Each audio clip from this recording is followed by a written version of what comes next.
الحجاب بت من قولهم في حيرة واضطراب حدثوني فقالوا مذ لبست الحجاب خانك السعد عودي حرة كالسحابة ولكن كيف. Assalamu alaikum, dear viewers. My name is Rumina, and together with Sister Rima, I welcome you for another segment of the Pearl of Great Value Hijab campaign. Today we will be discussing the understanding of hijab in a Quranic perspective. We will look at the terms that are used in the Quran to describe hijab, for example, covering, veil, modesty, and chastity, and how these are used to describe and explain hijab. We will also touch upon the Sharia of hijab and whether hijab is something that is applied to women or is it something that can also be applied to men. To do that, we are joined by two guests in the studio, Sister Shazia and Brother Hasnain. Welcome. Assalamu alaikum. We are here to share with you our understanding of hijab through the Quran.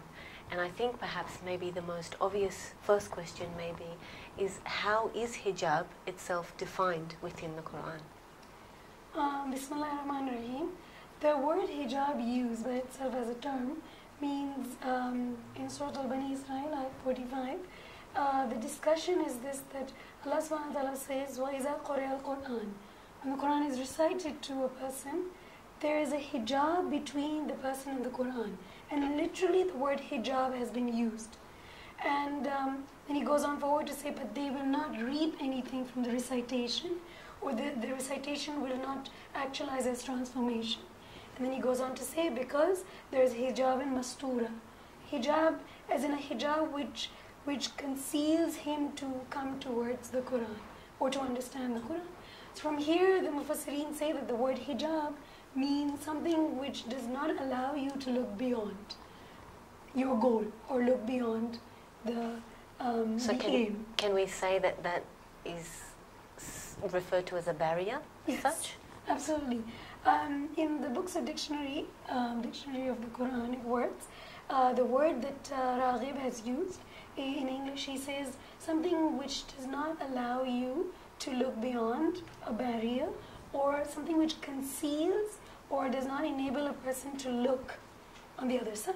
Right. So that's what a dictionary meaning of the literal word hijab would mean. Obviously this ayat is taken in spiritual terms.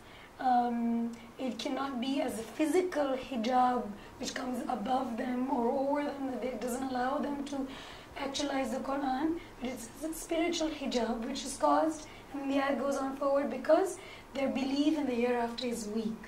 And that is the reason why when the Quran is recited to them, the hijab it's a spiritual hijab.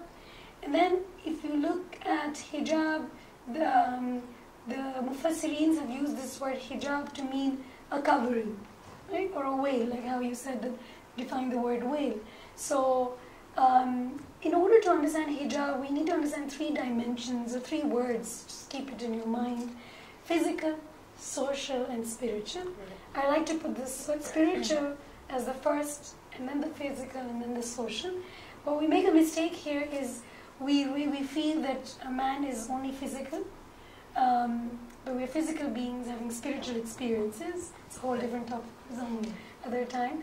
But elsewhere in the Quran, so the second question would be, okay, so if hijab means a covering and a conceal or a barrier, how does it come into the physical arena of man?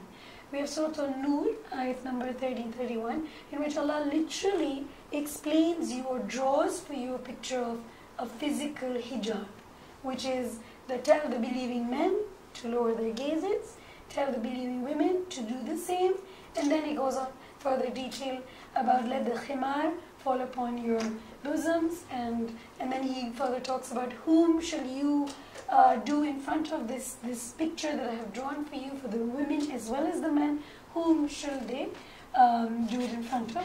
Are these the verses which Al-Maraja used to extract the Sharia specifically? Absolutely. There's many more. With my limited knowledge, usually if you ever hear a lecture on hijab, you will be thrown at with Surah An-Nur, ayat 30-31, and Surah Al-Ahzab, ayat number 59. And also the word hijab by itself has come in Surah Al-Ahzab, ayat 53 as well. There were people who used to go to visit the Prophet, they used to not take permission, just walk in his house. So Allah subhanahu wa ta'ala is saying, you must take permission. When you're walking in the house, have a hijab. And the word is used, is athar, it is good for you, it is pure for you. For yourself, he doesn't say, but for your heart, he says, قُلُوبُهُمْ قُلُوبُكُمْ قُلُوبُهُنَّ. It's good for you as well as for the person who's entering. So, in order to understand hijab, we have to understand that physical meets spiritual. Right. If I have to sit here and tell you the outline of how shall it be, how shall it pinned, how shall the men look and not, that would not do justification to the concept of hijab.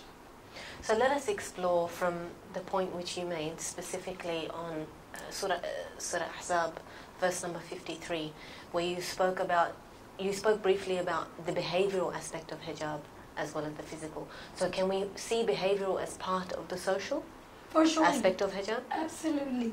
Because if you, humans, a group of humans make a community, and a community is decided to be, if a community is how would you say it? If it's a religious community, you would be judged by the person's actions and their cultures. So if you had to judge a community, you would judge it according to its beliefs, the way they react to systems, the way they enact certain beliefs. So if you had to tie hijab with culture, that's when you can actually understand the concept, because the words which are used, khimar, jilbab, mufassirins usually look at the culture at that time. Right. So usually people are saying, but it doesn't say on the head, inshallah we'll discuss this later. But the words which are used is usually mufassirins are looking at, but wait a minute, where is this word? When was it used and how was it used in the pre-Islamic culture and in the Islamic culture at the time of Prophet Muhammad sallallahu alaihi wasallam? So in order to understand hijab, we just explained it was spiritual as well as a physical attire, which is only a fragment of the concept of hijab. Right. And then the social hijab comes automatically in Surah Al-Ahzab. When Allah subhanahu wa ta'ala says, قُلِ الْمُؤْمِنِينَ, first he talks to the men, that يَغُضُّ عَلَى أَبْصَارِهِمْ, lower your gazes. So automatically we have an arena of social hijab, that lower your gaze, give them respect, do not watch. And then in Ahzab 53 and 59, he talks that it is pure for your heart. Again, he's tying the spiritual with the social aspect. Just one more thing here on the social aspect that we see of the hijab is Surah Al-Qasas, in which Hazrat Musa alayhi salam had gone to help Hazrat Shoaib's two daughters, and they wanted to take some water from the well. Couldn't do it. He went and helped them, took it out. As they were going home, they asked him to walk forward, and they walked behind. There is obviously a physical hijab here as well as a spiritual hijab. But I look at it a social point of view, that socially, how shall men and women live in the same arena? And we don't have to behave live, in but such how is their situations. behavior Yeah. and the situation? Looking at all of these ayats, our scholars in Islam have taken out a manual, and then they give us guidelines to look at hijab. Maybe we can talk a little bit more about the hijab for men. And if Brother Hasnain, if you would like to say something about this. Sure, yeah, the verses that the sister mentioned specifically, especially in Surah Nur, specifically referred to the hijab for men. And I just want to add on a philosophical and broader level that the hijab is an aspect that is derived from a broader list of divine values that are coming from the Quran. And the value, as the sister mentioned, is specifically the value of the dignity of the self, izzat of the nafs. And this applies to both the men and the women. One may ask, why does the woman have to wear it in a more rigorous way? Yeah. And that's because the woman is the partner and the companion that bears the gentility, that bears the beauty, and the one that is sought, and not the seeker. It's the man that is the seeker, which is why this dynamic has been put in place by the Creator. Now, the Quran being a constitution for our lives, we derive our Sharia from the Quran. that Sharia is really our constitution to take us to our destination, to a goal. And that goal is to elevate society to a certain level. Now, society cannot be elevated until the creatures, the individuals within begin to take on their roles and responsibilities. As human beings, we have a higher level of existence, or we can reach a very high level of existence, such that it is even higher than the angels. Now, to get there, we have to have there are certain preliminaries, as the sister mentioned, that there is a certain chastity that is required. The moment we block off our sense of lust and degradation and desire, the carnal desires, not to escape them, because they are there for good reasons, actually for procreation, and we need that. But hence the hijab is that's why it's a public dress. Within amongst the partners, there is no hijab, and there shouldn't be hijab, and in fact there should be much more freedom. But being a public dress, it blocks people from certain thoughts and certain desires that then allows them to reach a high level. And now, going to your question, what is the hijab for the man?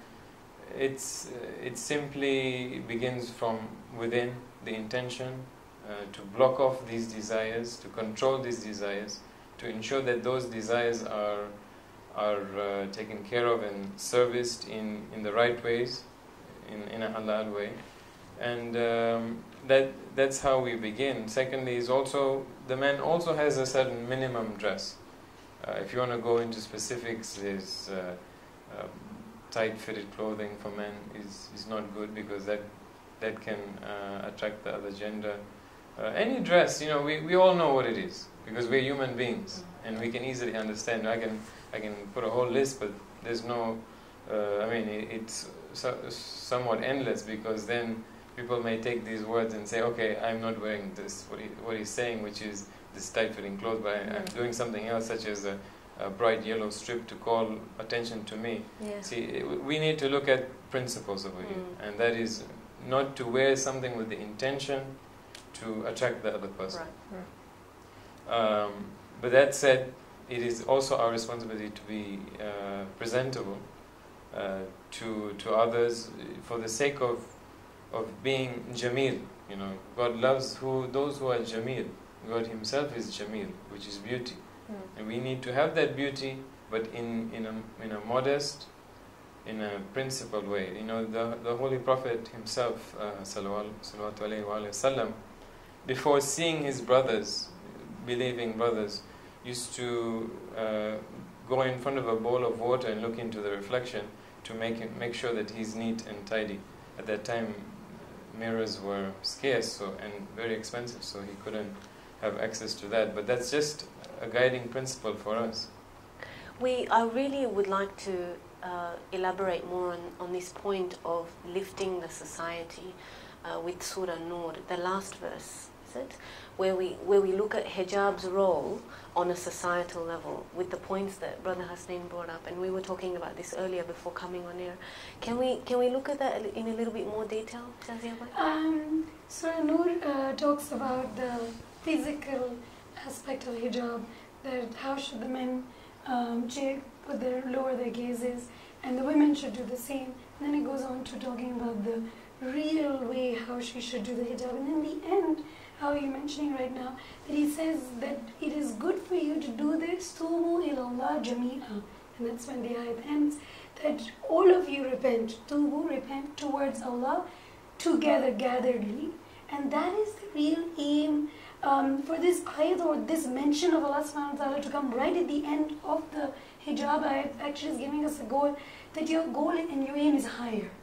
The aim is to get to, as Brother Hasnain said, that the goal, it actually helps you get to the goal when we have covered our chastity, or when we have respect for each other's sensuality, and we have respect for each other.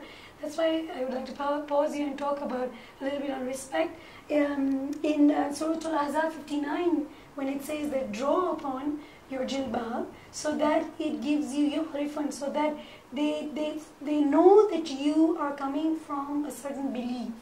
there, so that the men or women even have a distinction. There's a distinction between you and any free slave. Right. If you allow me, there's a story at the time of Imam Jafar Sadiq, and he was walking down the street and he heard a man hear music, and his slave girl was leaving the house, and she said, well, who's this man and why is he? She said that so and so, and so Imam just said one thing and he left, and he said, this shows that he's a free person.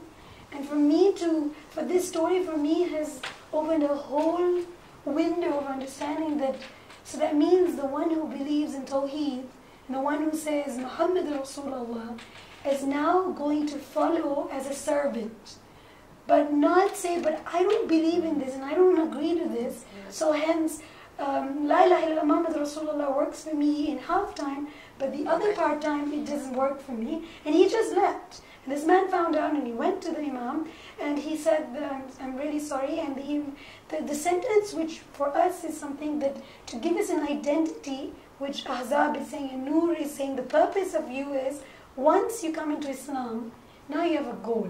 Right. And to attain that goal, I give you an identity as a man and as a woman. The identity for the man is that he should have a physical hijab, and then we go into Sharia aspect of it, and the spiritual hijab as well as the physical is that brother said, you must not look in the lustful eye, put down your eyes. When one does this, it's automatically, no one has to come or a ruler have to go and rule you and say, don't look or wear the hijab. No one needs to say this, because you know now that I am in servitude of someone and I am answerable to someone, and my goal is, which the ayat ends in Surah An-Nur by Tubu ilallah jami'a. And the key word here, in order to understand hijab, is that we all have to help each other to attain our goal, and Hajj is a fantastic example to give. That in Hajj everyone is dressed, there's no barriers so as to say then, but everyone is dressed going towards their one goal, yet taking care of each other's izzah and chastity, no doubt, but the goal is one which is unified. And we, in Hajj now, coming back back to our homes, even we have to bring back this thing, that I respect you, and I respect the way you dress, you respect the way I dress, not because it's limiting me, but it's helping me to gain my goal. And on this societal level, just before we go to a break, can we look at the statistics as well that we've seen in perhaps more, societies where Islam is more widely practiced when it comes to the hijab of women, and how on a societal level people are protected with reduced rates of crime and rape, for example. Perhaps you can share more about that? Well, I don't have the exact statistics with me, but just having gone through, and everyone knows about it, you can go to the internet and see it, that in the Islamic countries, you will find that the figures on rape victims, on AIDS victims, on theft and other issues as well are all significantly lower because of this very institution that they have in these Islamic countries. So it's just, if you want to look at it from a statistical demographic point of view, there's the proof for us right there that it does have such a major social impact. And you can just imagine now, if you have these reduced rates of rape, of children that are born out of wedlock, which is another major problem that is a result of non-hijab, then you have societies that are healthier, require less services, less taxing for the government in terms of services to protect them and to help them. You have less theft and crime that come out as a result of being born out of wedlock and being raped, and it's all part of a bigger cycle that hijab helps us to avoid. Okay, so why don't we take a break, and we'll be right back with you shortly, inshallah. Assalamu alaikum. ثروا من عتابي بعد لبس الحجاب بت من قولهم في حيرة واضطراب حدثوني فقالوا مذ لبست الحجاب خانك السعد عودي حرة كالسحابة ولكن كيف ثروا من عتابي بعد لبس الحجاب بت من قولهم في حيرة واضطراب حدثوني فقالوا مذ لبست الحجاب خانك السعد عودي حرة كالسحابة ولكن كيف Welcome back to the Pearl of Great Value Hijab campaign. Let us now talk about what are the parameters of the physical requirements of hijab. Yeah, more specifically, yeah. In Surah An-Nur, Allah subhanahu wa ta'ala addresses in ayat 30, قُلْ الْمُؤْمِنِينَ يَغُضُّوا مِنْ أَبْصَارِهِمْ وَيَحْفَظُوا فُرُوجَهُمْ. So he starts with the men and he gives them a parameter that you must lower your gazes. And by lowering your gazes, he does not only mean that lowering it and in the heart having all the promiscuous thinking. Lowering, because in science, it says what you see causes an image in your mind. Right. And that image helps you in your thought process, and then that image makes you feel. Right. So by saying, it's like reading between the lines and saying that if he's saying lower your gazes, it's automatically stopping your thought process, stopping your thinking, the way you think. It automatically just puts an end to all of that. So for the men, he says that, and then for the women, he says the same. وَقُلِ الْمُؤْمِنَاتِ يَغُضُّ مِنْ أَبْصَارِهِنَّ, and you must also look down so that you might not even have impure thoughts, which might lead you towards impure actions, promiscuous actions. And then he goes on to talking about the way you dress up. And then the way he dresses up, he goes on that draw your khimar. The word khimar used here comes from khamar. Khamar actually means intoxication, something which intoxicates you. And something which intoxicates you, conceals you, puts a barrier on your mind so that it does not let you think rationally or beyond. You know, it just does not let you decide between right and wrong. Mm-hmm. So when people usually ask the question, but where does it say head? Now we have to go back to the same argument that we did before break, that sometimes the words used in the Quran, for Allah to speak and to come to man's level, he has to use the same words which are unanimously known in the society and understood in society. And if he's chosen Arabic to explain him in his speech, the word khimar in customs in pre-Arabia, in pre-Islamic time, and the Prophet was like a bandana, which was worn, right. Which would cover the ears, or sometimes which would go away from the ear, just cover the head covering, right. And then the neck area would be shown. So when Allah subhanahu wa ta'ala says, understandingly, that the person, the reader should be understanding that the word khimar is that the head covering, right. And he has not gone into saying rosi or your head or anything. He just says the khimar that is already on, let it fall on your juyubina, which is your bosoms, and let it fall down on it. And then further on, the ayat says that so that the reason behind it is so that it may not show illa zayd. And then before that he says illa zahara. So except what cannot be hidden is okay. That you don't have to go Such as now there's difference of opinion, such as the face and the hands. Face and the hands is basic. Everyone, all the Islamic scholars have agreed to the fact that the face and the hands are allowed. Yeah. Other than that, the niqab is a different and also the feet. altogether. There are some scholars. And there are some scholars who talk about the niqab, that when it gets obligatory on someone to wear the niqab. Then he goes on forward and he says, the reason why I'm asking you all of this is that, and then we've discussed it early, so that tubu ilallah jamia, so that you can all repent and come towards Allah with togetherness. But before I go, I discussed about the zahara. Juyub in Arabic language is a shirt which is open from the neck area, and it goes from the head and it falls on the bosoms.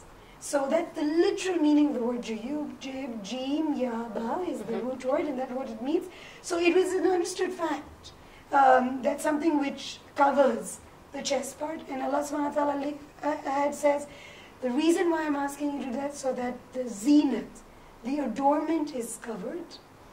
In order to have a bird's eye view of this whole ayat, and then ulamas and scholars have written books on the literal drawing picture, from the picture to talking about the fatwas on hijab. That is all there. But the overall view, Allah subhanahu wa ta'ala is trying to explain us that there is a difference between a man and a woman. Right.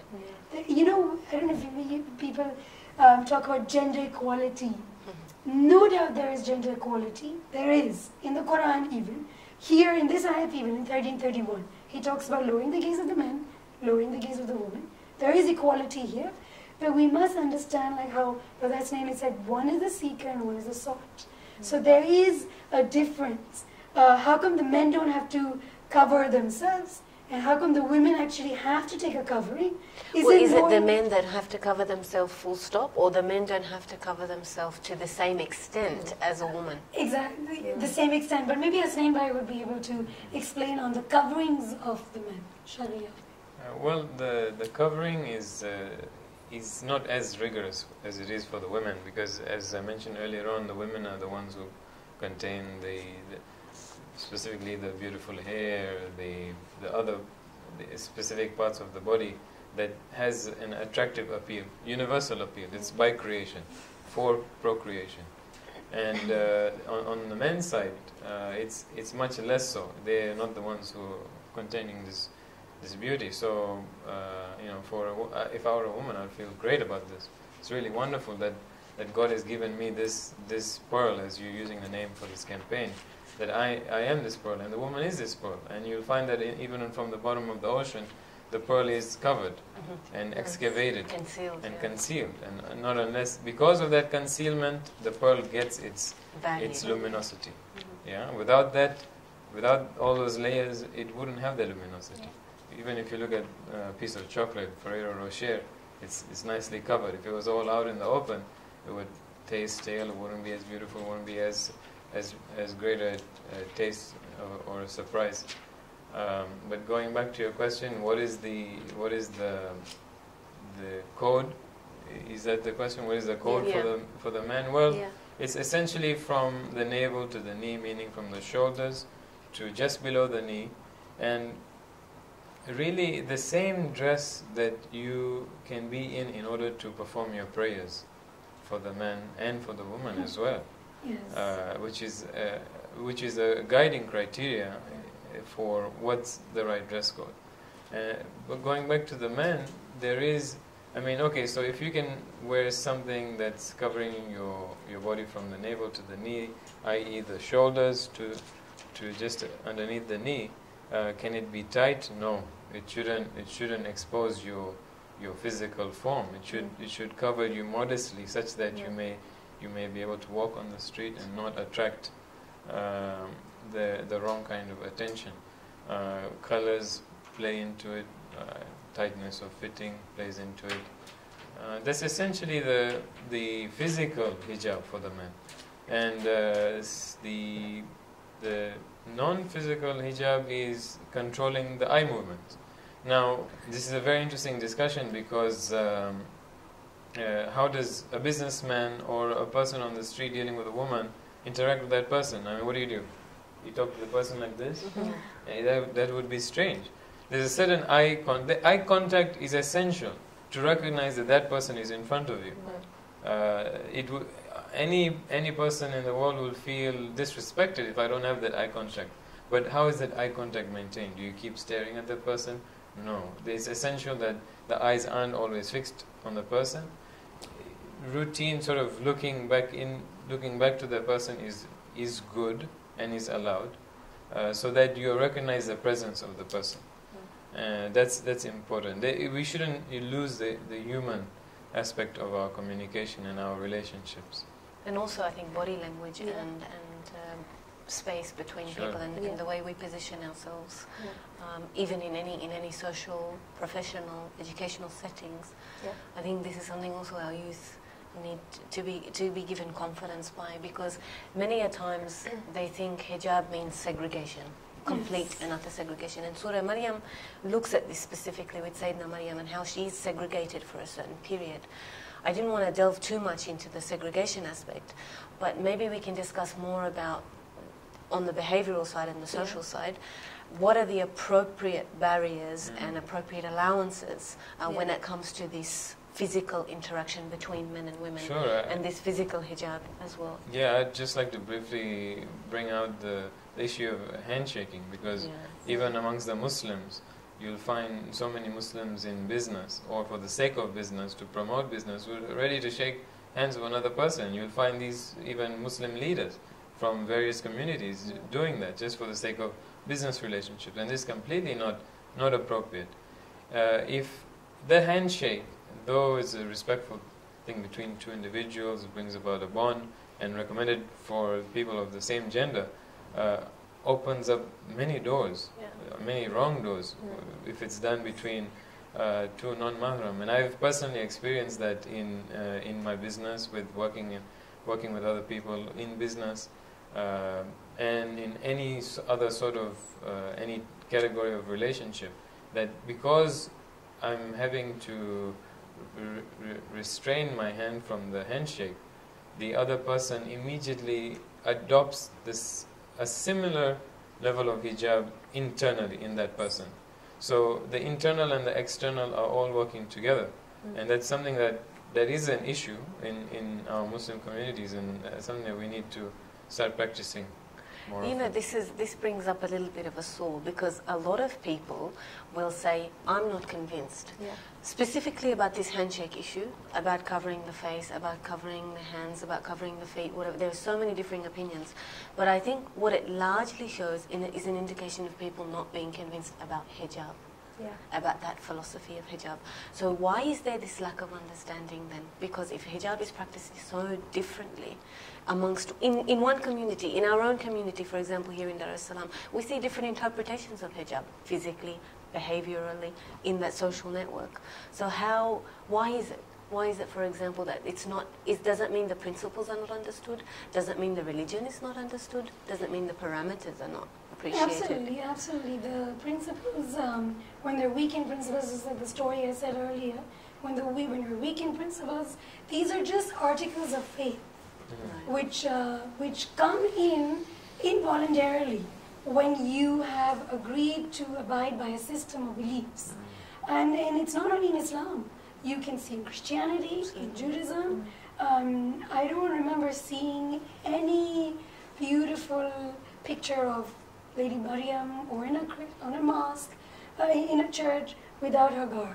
She always has a garb. So if you see in any religion, any Abrahamic religions or world religions of the world, they all have a form or a way of modesty for the men as well as for the women.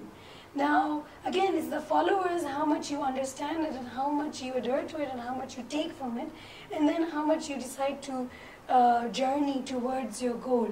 In the difference of hijab that you mentioned, that the criteria in the Quran, even that he gives us 3 words. The khimar, and then he says the jilbab, and then he says zinat.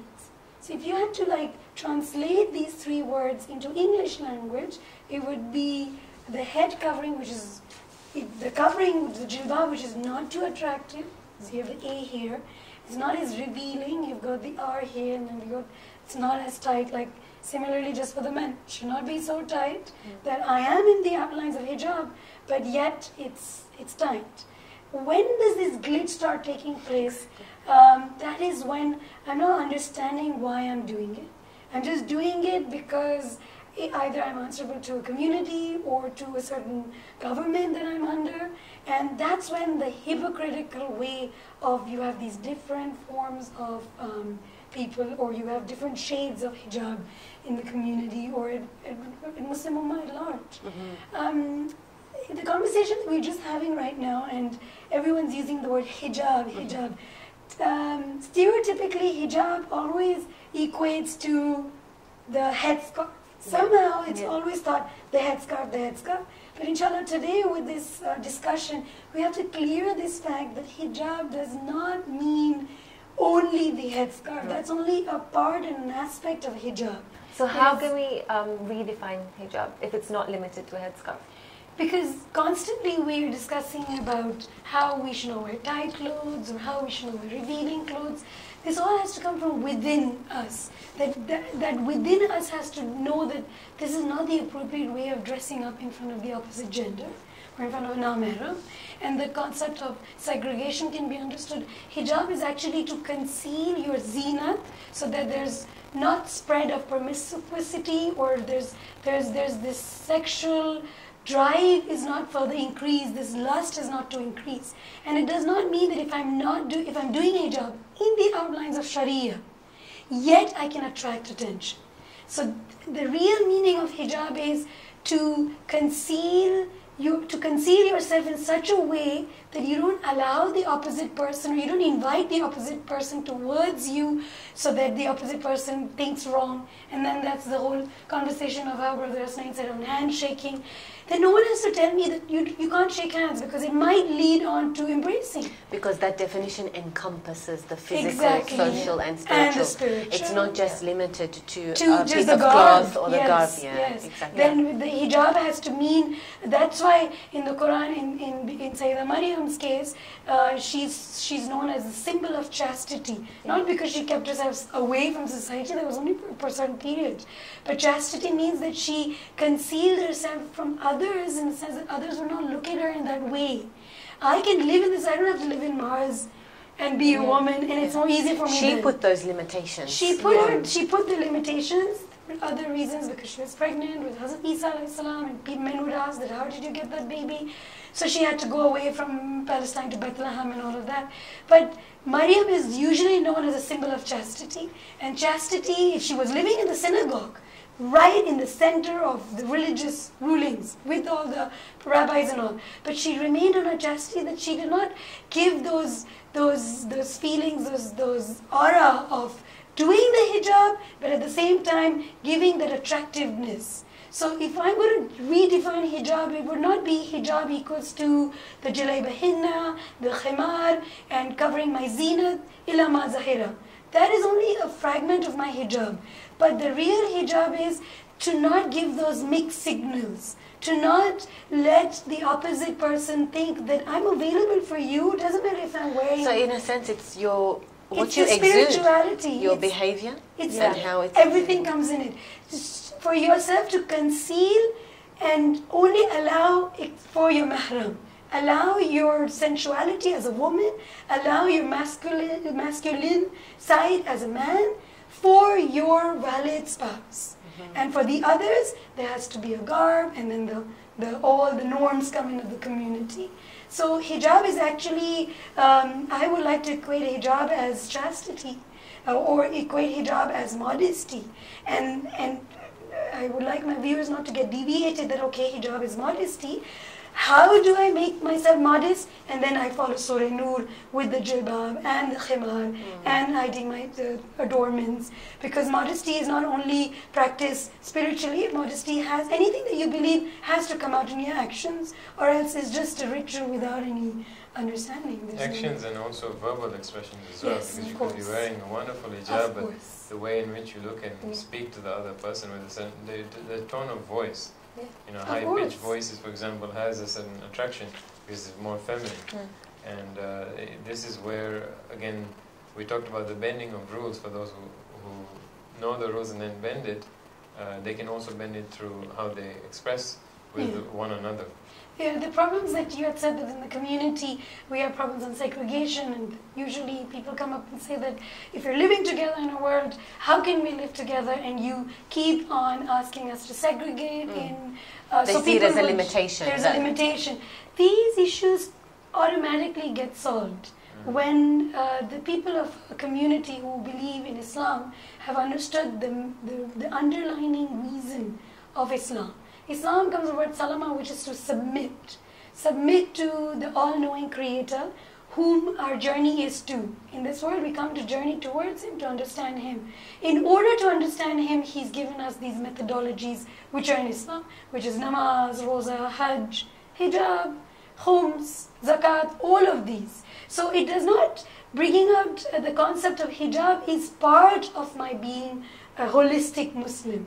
And that can only be understood when I have understood the approach of Islam, when I've understood that who I am and what my purpose in life is. So usually when we address the concept of chastity or modesty equaling to hijab, I need to first understand who I am, what my purpose in life is, and then automatically that the covering will come in.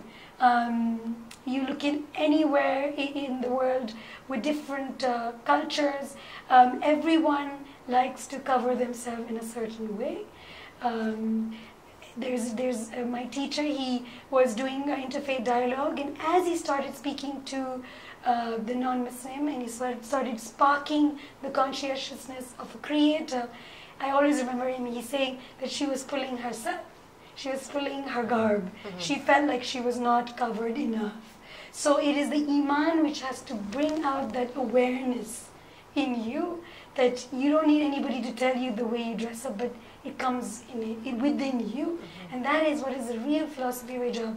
And then automatically your voice tone, you will know when to speak, what to speak, how to speak. We're now going to take a short break and we'll be back with you shortly. من عتابي بعد لبس الحجاب بت من قولهم في حيرة واضطراب حدثوني فقالوا مذ لبست الحجاب خانك السعد عودي حرة كالسحابة ولكن كيف ثروا من عتابي بعد لبس الحجاب بت من قولهم في حيرة واضطراب حدثوني فقالوا مذ لبست الحجاب خانك السعد عودي حرة كالسحابة ولكن كيف. Welcome back to the Pearl of Great Value Hijab campaign. Let's now talk about why hijab is challenged in the world today. Somehow I feel that the world feels that it's a limitation from women when they cover in a different way. As a man, how would you look at? Do you think it limits a woman? On a political scale, the battle against, challenges against hijab are all by the same political groups and forces that are against Islam in general. And that's because they're against the divine values. Nothing but. They're against the equality, justice, fairness. And hijab being a part of this, the divine values, they want to block it because hijab is a very strong political statement, an overt statement. Men are advised to have a beard as part of this statement and their masculinity, but anyone can wear a beard, a Christian, non-Muslim, non-believer, an atheist as well. But the hijab is specifically a divine statement, that not only am I modest, not only do I follow a certain system, but it's linked to Islam, it's linked to the religion of God. And so as part of the overall agenda of the enemies of Islam, they want this to be removed from their systems. Obviously it's caused a backlash because fortunately by divine mercy we have so many Muslims in many European countries, in countries all over the world who are not ready to let it down, and nor will they. And you'll see actually there's a resurgence around the world at the moment of the wearing of the hijab. A few years ago, I can just from my own experience and observation, I've never seen such a strong level of discussion on the hijab. I've never seen such a strong observation. I know so many people who were not wearing the hijab, who followed Western lifestyles and then began to wear the hijab because they began to see the side effects of not wearing hijab. Right. And so for anyone looking at it from an outside perspective, if they are not aligned with these values, or they oppose these values, they'll oppose the tool of this value, which is hijab. Because it's a reminder. When I see a woman in front of me, she's wearing a proper hijab, it sends a very strong statement that awakens a sense of self within me. And that's what it's doing on a global scale now in countries like France and other countries as well that are putting the clamp down on hijab. That's where they're seeing that it's fighting against their free and liberal culture, the free and you can say satanic culture. So to say, yeah. Exactly. So to say free, but and that's why they're finding it such a challenge. They don't want it to spread too much because it is spreading. There are so many non-Muslims. If you go on YouTube, you'll find a variety of individuals who have turned to Islam for the sake of hijab, and they've taken on the hijab very strongly. And they talk about it. Now, this is such a strong current against all their agendas. It's such a non-communicative way of spreading your message. Yeah. And you know the reality. You don't need to say I'm a Muslim and I follow certain beliefs and practices. It's just you dress up in a certain way and it just speaks for you. And I had this discussion with a European friend of mine, and she was saying, "You make us feel uncomfortable." And I said, "Why is that?" Because we present a different way, or the opposing way of how they dress. So they feel, oh, I should pull my sleeves down a little because hers are right to her wrists. So I think in a sense, it presents the right way and therefore the wrong way becomes more obvious. And when somebody is committing sin, they don't want to be told that I'm committing a sin. It makes them insecure. They want to feel that their way is right and their way is validated and their way is okay. There's a hadith of the Prophet from what you said, that a believer mirrors exactly the other believer. Inshallah. So inshallah we can all mirror each other. Just one last question I wanted to ask sister here is that when we know the benefits of hijab and hijab is a pearl, and then why are people still reluctant towards dressing up in the Islamic way, or the way Allah pleases, the way the Creator pleases us to be, so that we could live in peace and happiness? I think the main problem would be the fact that there's no foundation of the belief in God and His commands. So we always want a more of an understanding or a logical reason of everything that we do, and that is why we question everything. We don't just take God's command as a command. We always want a reason to follow it because we're not ready to follow it, or maybe we don't have that like a strong foundation in just taking God's word for God's word. This God sounds so. He sounds like a master. So rigid, huh? Yeah, he sounds like a God. So how would he? Does this I think, yeah, but I think we have to build that love of God.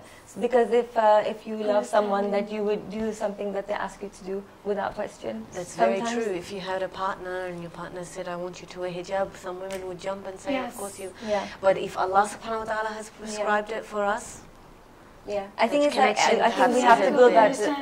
We have to believe. We have to build on that love of God. I'd just like to share an excerpt from one of the lectures of Imam Khomeini in relation to hijab. Now, Imam Khomeini was a very strong socio-political pioneer to bring back the value of hijab in Iran prior to the revolution. He was at the forefront in fighting against the Shah, who was trying to put a ban on hijab. Now that just comes to show you the two opposing values and what the enemy of Islam will try to do. Within an Islamic country, he tried to do it, so definitely we'll see it in a non-Islamic country. But let me just share these wise words from him. He says that Islam wants women to achieve the peak of intellectual, scholarly, social, political, and spiritual growth, and benefit society and humanity in the best way possible. All Islamic teachings, especially the issue of hijab, are based on this. The purpose of hijab is not to isolate women. It is absolutely wrong to think that hijab is a means of isolating women. The purpose of hijab is to prevent unprincipled relationship between men and women in society. This kind of relationship will harm society, men and women. That's just from one of Imam Khomeini's series of lectures on hijab, which are very fascinating and available on the internet as well. So he's actually saying that it liberates man and gives a man an identity Absolutely. to go on in achieving his goal. Yeah. And that's so beautiful. So can we wrap it up? Perhaps the panelists can join me, and we can wrap it up by saying that perhaps first the establishment of this relationship with one's Creator, Yes. and understanding that the Quran has been given as a guide for the life by the Almighty, who has your best interests and your development Yeah. and your growth as an individual and your ability to reach Him. Perhaps we can look at it in that light, and inshallah our viewers come away from this understanding that with the discussions that we've had. Yeah. Thank you so much for joining us. We really appreciate you taking the time. And inshallah you can join us for the next segment of The Pearl of Great Value. Jazakallah khair wa salamu alaikum. ثروا من عتابي بعد لبس الحجاب بت من قولهم في حيرة واضطراب حدثوني فقالوا مذ لبست الحجاب خانك السعد عودي حرة كالسحابة ولكن كيف